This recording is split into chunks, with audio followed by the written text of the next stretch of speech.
Technical View, Ponseling 24 Agustus 2020 per jam 11:57 waktu Indonesia bagian Barat. High 1.3099, low 1.3081 dan running price 1.3085. Oke, kembali dengan zona penurunan yang ternyata menghambat dari perspektif Elliott wave kelima. Tapi jangan khawatir, seperti yang Anda lihat di sini, sebetulnya zona ini masih mengisyaratkan akan terjadinya pola bullish flag dalam beberapa hari ke depan.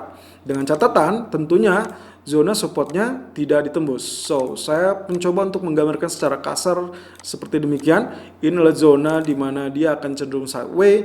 Berarti artinya saat dia menyentuh area 1.3035, dia akan tertahan lalu kemudian membentuk sejaman mungkin doji candle, lalu kemudian besoknya dia rebound, dan rebound tersebut mungkin juga masih menjadi inisiatif dan akan tertahan di area 1.3260. So, mungkin akan cukup berat untuk fase kenaikan lebih lanjut di atas 1.33. Tapi areal penurunan di 2 atau 3 hari terakhir ini tergambarkan sebagai zona kekhawatiran terhadap no deal Brexit, di mana pembicaraan terhadap Brexit yang sempat dilakukan pekan lalu justru kembali menemui atau mentok kembali.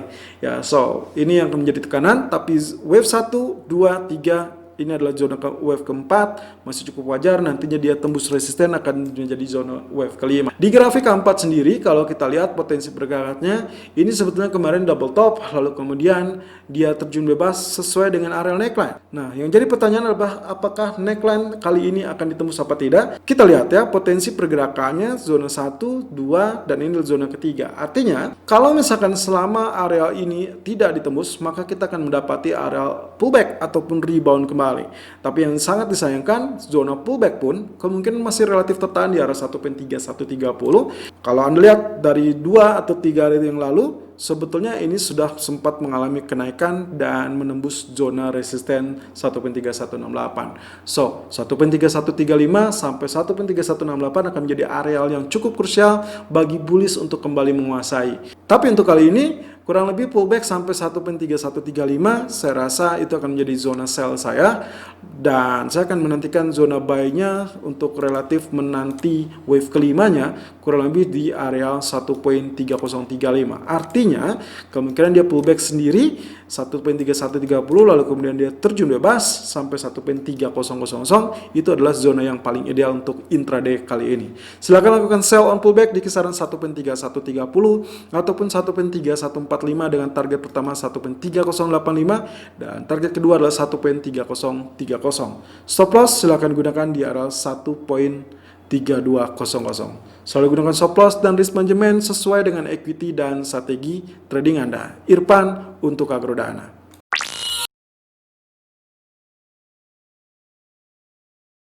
Technical View Euro USD 24 Agustus 2020 per jam 12:01 waktu Indonesia bagian Barat. High 1.1804, low 1.1782 dan running price kini bertahan di 1.1792.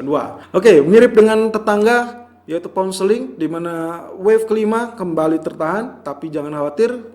Anda bisa lihat di sini zonanya mirip dengan fase flag ya, meskipun ini tidak terlalu mirip dengan flagnya. Tapi kalau kita asumsikan sebetulnya kita memiliki area zona support yang relatif mumpuni 1.1720 ataupun 1.1712. Kita lihat ya, apakah ini memungkinkan kita menggunakan area seperti demikian. Kalau ini memungkinkan, maka potensinya ya kita mendapatkan zona flag seperti apa yang terjadi di pound sterling. Jadi kalau misalkan yang terjadi, otomatis zona penurunan sebetulnya relatif tinggal sedikit lagi ya. Meskipun dengan candlestick seperti demikian, tapi dengan tail yang cukup panjang, saya rasa kalaupun dia menguji, saya akan mengharapkan potensi hari ini ditutup dengan zona candle seperti ini ya, seperti di tanggal 11 Agustus lalu kemudian dia terjadi rebound. So, kita akan lihat ya potensinya 1 2 3 4 5. Artinya inilah zona kelima dan berarti zona keenamnya dia harus mengalami penaikan. Nah, apakah wave 1, 2, 3, 4, 5 dari Elliott wave ini masih mumpuni untuk beberapa waktu ke depan? Kita lihat saja, karena rilis data ekonomi dari zona Eropa relatif membaik, tapi kita juga akan menantikan semua market atau semua pelaku pasar akan relatif menantikan apa yang akan dilakukan oleh Powell, terutama Fed dalam Jackson Hole Symposium.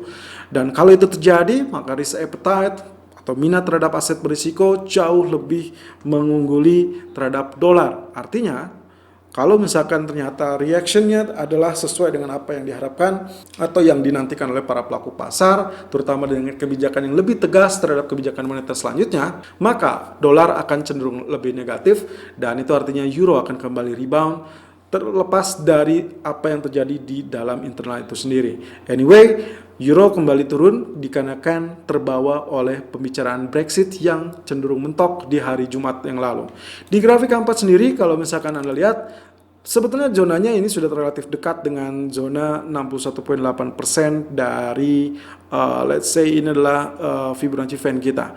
Tapi mirip dengan apa yang terjadi dalam pound sterling, Anda bisa lihat di sini, kenaikannya tertahan, kemudian turun, swing low, swing high terlebih dulu, dan ini mirip dengan anak tangga ya, sehingga kemungkinan potensi ini saya manfaatkan untuk ada pullback untuk menantikan ada sell. Saya rasa pullback pun kemungkinan tertahan di area 1.1827 ataupun 1.1835, sehingga untuk hari ini zona yang terbaik saya akan menantikan potensi intraday-nya adalah penurunan terlebih dahulu, barulah nanti kita akan bicara tentang potensi dari elliott wave kelima selanjutnya, karena itu jalan yang cukup terjal dan masih cukup panjang. Well, silakan untuk hari ini Euro USD silakan lakukan sell on pullback di area 1.1823 ataupun 1.1835 dengan target pertama adalah 1.1775 dan target kedua adalah 1.1725. Stop loss silakan gunakan di area 1.1885. Selalu gunakan stop loss dan risk management sesuai dengan equity dan strategi trading Anda. Irfan untuk Agrodana.